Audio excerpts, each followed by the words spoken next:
after tea when all the people came there, and each one was telling their Baba story. And I said, now it's your turn to get into the hot seat. And now it's my turn to be in it. Well, I was thinking that in the ashram, when Baba had so many people stay with him together, there were a lot of characters. And I mean, sometimes it wasn't so amusing, but sometimes it was very amusing.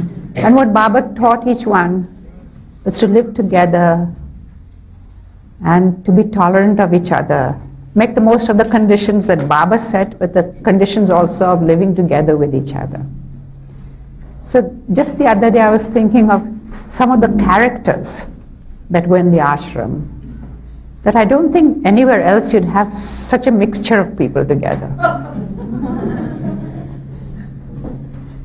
Well, many of you all have come to India know Naju Kotwal. She, like me, had come, she would come for her holidays as a young schoolgirl. We used to come for her holidays and be there. We were permitted to come.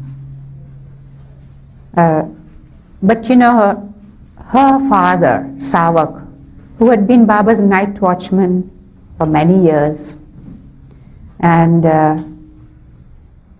after 52, when Baba had injured he had fracture of his left leg and left arm.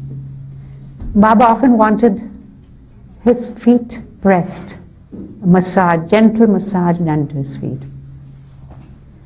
And Savak had often, throughout the night, would be doing that.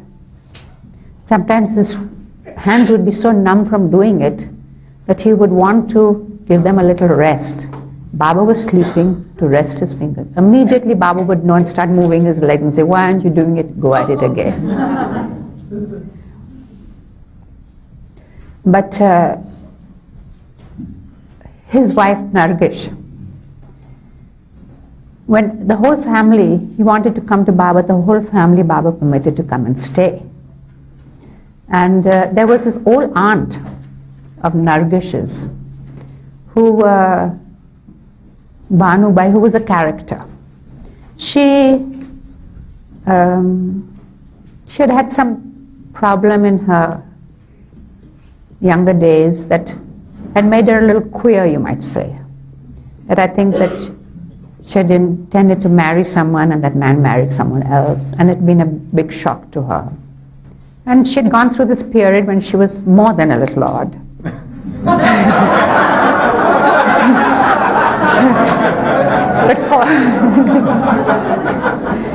But fortunately, when she was living with us, she was just odd, you might say. But I'd like to describe her because I don't think anybody else has done. She was much older than Meher Mani, but she would always call Meher and Mani Meher Auntie and Mani Auntie. And whatever her grievances were, she always knew that they would have a sympathetic ear. So sometimes you'd see her sort of walking around, if anybody was looking, that she had a pain in her back, and she'd be walking around wanting the sympathy of everybody. And yet, the moment before she'd have seen them, she loved snuff, and Baba never stopped her from using it. She would, I think, sniff it by the cupful, you might say. So there she was, sniffing that snuff like this, looking around and walking faster than anyone else would ever walk. And if nobody was in the room, she would sort of be inquisitive and touching people's things in their corners. And then sometimes when anybody would say, now who's been touching this, or this has been misplaced, or what dirty hands have been put on this, all these snuff fingers, she would flatly deny it. One time she had gone to where Guy, my family, was staying. That's Merwan's family, Guy, Erich's mother and his brother and aunt and all were staying there. So his aunt Gulamasi, she felt that some things of hers had been disturbed in her corner. Her suitcase had something inside it. So Meherwan hadn't been well. He was lying in bed. But I think he had a earache or something. And when he heard this Banubai coming around, he sort of kept his eye open and he saw her rummaging about. When they came and said, "Who's been touching my things, or who's done this?" And he naturally said, "Banubai." And she said, "He's a very naughty boy. Of course I didn't do these things." So then she would complain to Mehra and Mani that, that someone's saying this against her or that against her. So they said, "Banubai, this is a wonderful opportunity for you to just remember Baba. Sit on the bed, take the rosary and say Baba's name." So I remember we were in Valley View, and there were so many of us that the dining room or sitting room were only there in name. They were used as bedrooms by all of us. And if the room was large, Baba might have the whole group there with him when he asked for everybody. And so Banubai was in the dining room, which naturally everybody had to pass by if they wanted to go to the back area, the kitchen area. So whenever she knew that Mehra and Mani were going to pass by, she would quickly sit on her bed, take the rosary, and with a mouth say, "Baba, Baba, Baba." And they enjoyed it. It was so childlike, that they enjoyed it. The others would grumble, but they really enjoyed it. And then there was one time when she needed a mosquito curtain. And she would come to them and say, "My mosquito curtain has got holes in it. I can't sleep in the night." So they would say, "Yes, Banubai, we'll let Baba know about it." Because you couldn't order anything from the bazaar unless Baba knew about it. And he said, "Yes." Except for the everyday, food and things like that. So they said, "Yes, Banubai, we'll let Baba know." And this went on for days. They forgot all about it. In the end, Banubai felt that nobody was heeding her. She says, "It's quite all right. I've gotten used to the mosquitoes." And both of them looked at each other. We have to tell Baba about it tomorrow when he comes.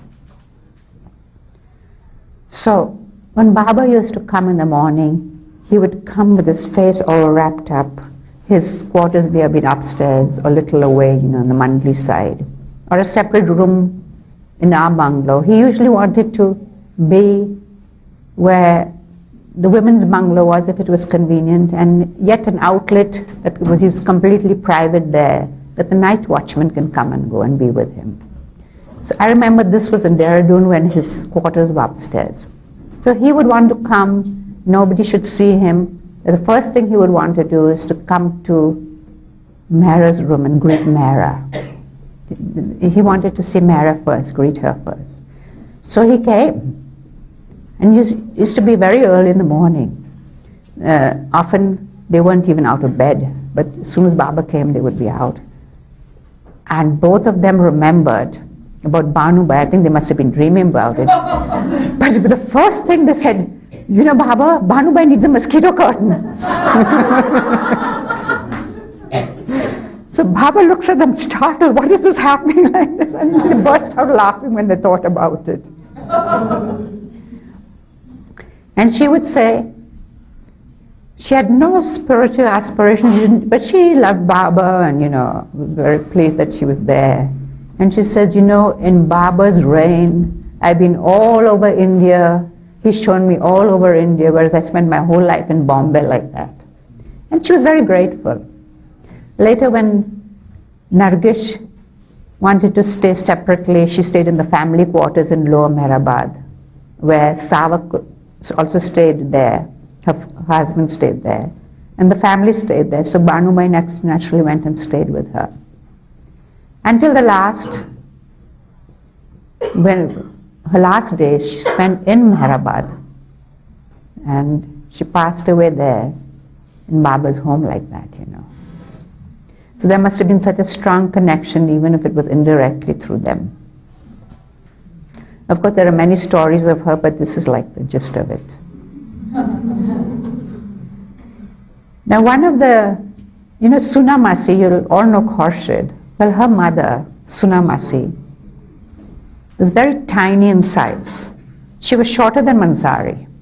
But not tiny, she was, rounded, little stout. And Baba signed for her because somehow the way she walked was kangaroo, she walked like that. Her duty was to be outside as the gatekeeper. When the Mandali came, there was any contact to make, they would come and inform her. This is in Meherabad. In summer, winter, rain, and the summers could be very extreme. Just that little room where the tank is outside, she spent the whole day there. And when Baba came, she would take the umbrella from the others, bring him inside, and then return to us. Baba was giving her something that was so much against her nature. She loved to be where people know what the activities were. So whenever she needed to go to the bathroom, she would take a little time about it to see what was happening around and then come back. And then to occupy her time, she would often, take the rosary and say Baba's name all the time. Or she said, she would tell Meher and the others, I like something to occupy myself. If you give me these patches to sew together, I could sew them. So she would put these patches together, hand sewing, make a little bag or whatever Meher asked for. And that's how she would occupy her day. In Mahabaleshwar, when we were there at Florence Hall, there was a big long driveway. And halfway down the driveway was Sunamasi's place so that she could see the gate and also see Baba coming from the Mandali side. Every now and then Baba would say, whenever I come, she's not there. But Baba, she had gotten much older and she needed to go to the bathroom more. But Baba, what can I do? I have to go there, So this went on for a few days. Baba said, and you see the toilets, they were way out.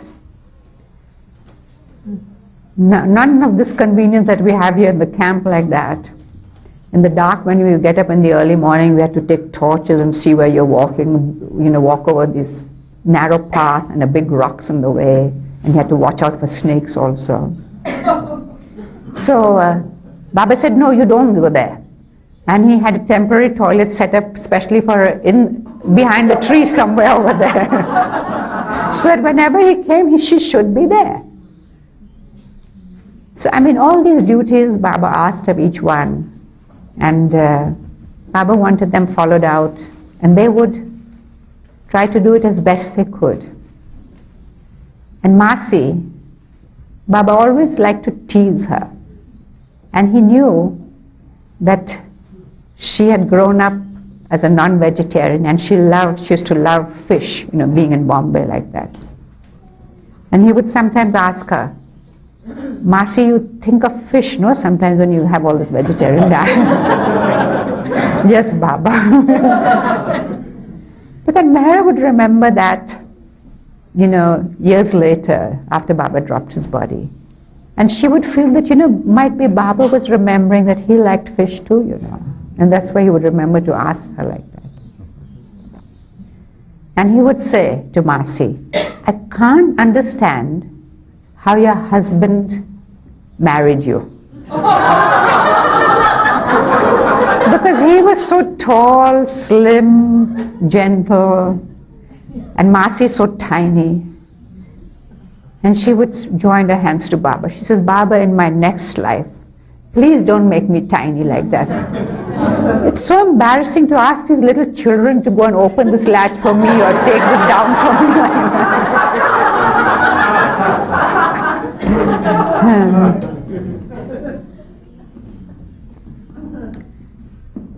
Talking about Mahabaleshwar, in the new life we had also come there and stayed there. And that time there were only just a few of us there. And we had Begum there, this little gypsy horse. And Baba himself had decided, because Meher liked horses, to have her in when we were in Satara. And in a few days' time, we were going to come over to Mahabaleshwar.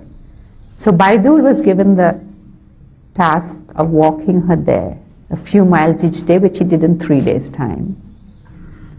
And when she arrived, Meher was very concerned, this young animal.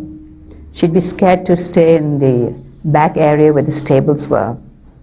So there was one of the bathrooms and one at the end of the room in the house, which was so big for all of us that it wasn't being used. Or if it was being used, only the bathing area and the other area was lying empty.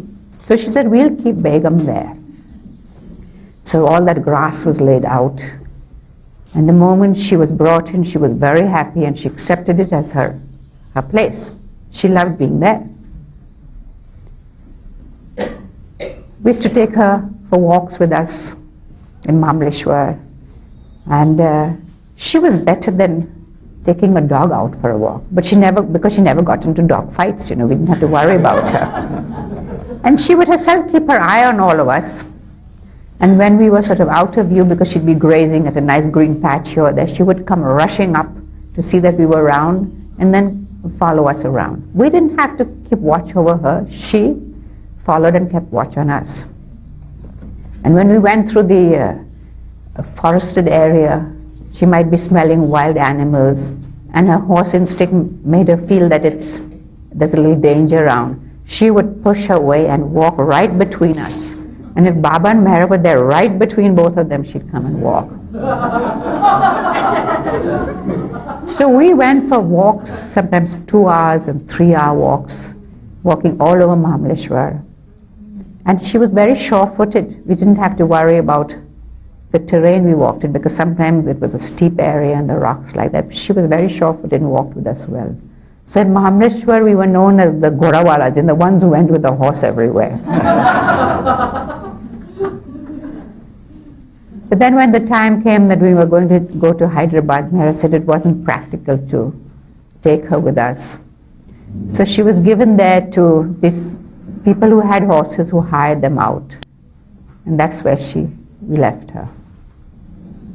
But Meher would try to make, she was, very country horse, not at all a good, breed horse. So Meher would try to give her this grooming, the time she would spend on trying to make her look like a beautiful.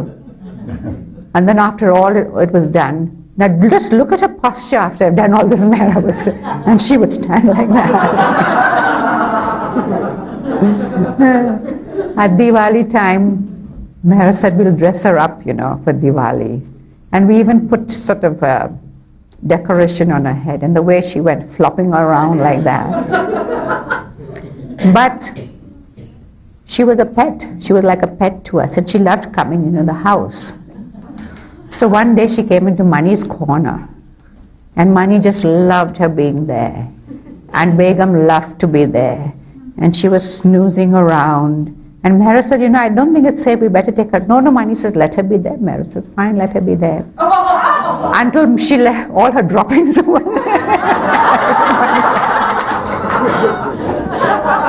And we had a good laugh over that. But one day, when we were we would be with Baba in the sitting room together. And sometimes in the evenings, Baba would have Mani, in the afternoon, evening, Mani would read to Baba a detective story or something that would interest him, a novel like that.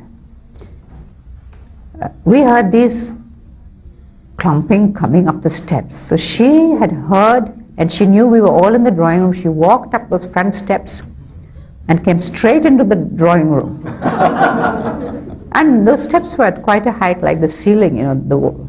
And she walked right in. So Baba said, bring her carrots. So I cut up a few carrots and brought them. After that, she knew where to get carrots if she ever wanted them. Whenever Baba was there, she would come there and want her carrots. So that one day, when Baba stepped into the old life, and allowed all this program, the people from Pune, Meherabad and all had come. And there was this singing program, and it was taking place in the sitting room. Meher said, let's give them all a surprise. And he told Ghaver, to take these carrots and to give them to Baba. And then she opened that side door and just pushed Begum in. And we would say, go to Baba, and she knew where to go. So with that whole crowd over there, she walks in, went straight to where she knew what she'd get. And you see that picture of her with Baba smiling so much, Baba's feeding her. And that was Begum, who was so fortunate.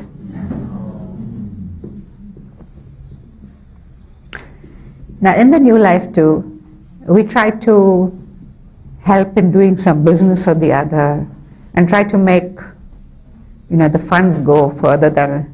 So in the out of season, in the cold weather, when there were not many people who came to Mahabaleshwar for the holidays, they would usually come, the season was in the summertime. Everything was much cheaper, to buy. Later on, the prices got doubled. So Ghaver thought what a wonderful idea it was if we buy those eggs and keep them, a month or so. And she read about this way to keep them in lime water. So, and then we would buy the butter and make ghee, clarified ghee, from it. So we bought it in the winter time. So Ghaver would buy the butter and we would make ghee. She would buy the eggs, start dealing with the eggs. And I think seeing so much butter and eggs around, somehow it made her a little bilious too, So one time she had this sick headache of hers, and we said, Ghaver, for goodness sake, give up dealing with those eggs. That's what's making you so sick. But then we were going to this place called Gaulani Point, and going through the forest. And you see, this is a point we had never gone to. And when Dr. Donkin, who loved walking, he'd gone to this point, and he said, no, it's too far away from you all wouldn't be able to go there. That made us determined to go. So we said, let us take a little sandwiches on the way, we'll go there, and we'll eat on the way when we reach the point and then come back. We didn't take Begum with us, it was too far. So early in the morning, although Ghaver wasn't feeling so well the day before, we said, Ghaver, shall we do? No, we'll go ahead, I'll feel much better tomorrow. So we went. And in the forest was this area where there was a robber's cave. And there was this woodcutter there with a big knife. And we said, we are just these 4 women walking there. And Meher said, come on, we don't wait here. We start going further forward. We don't stop here to eat. So we went a little further, and there we had our sandwiches. And then we reached Gaulani Point, which was about 8 miles away. And that means like 8 miles walking back also. But we were happy that we made it. And we thought we had achieved something so great. When we see this very elderly man coming down from the valley below, he'd reached where we were, and he was going to the bazaar to sell that little bit of butter that he had. So we took pity, we said, we'll buy the butter. Doesn't matter if we don't need it, we can give it to someone or do whatever. At least it'll save him from going all that way. But he said, no, even if you buy the butter, I'll need to go there because I'll sell the butter and buy some cooking oil from it. So we couldn't do it. So we were thinking what a great thing we did, and when we see this man who's coming up from the valley and he's going to walk almost as much as we did and then go back again, just for that little butter, we felt very humble about what we had done.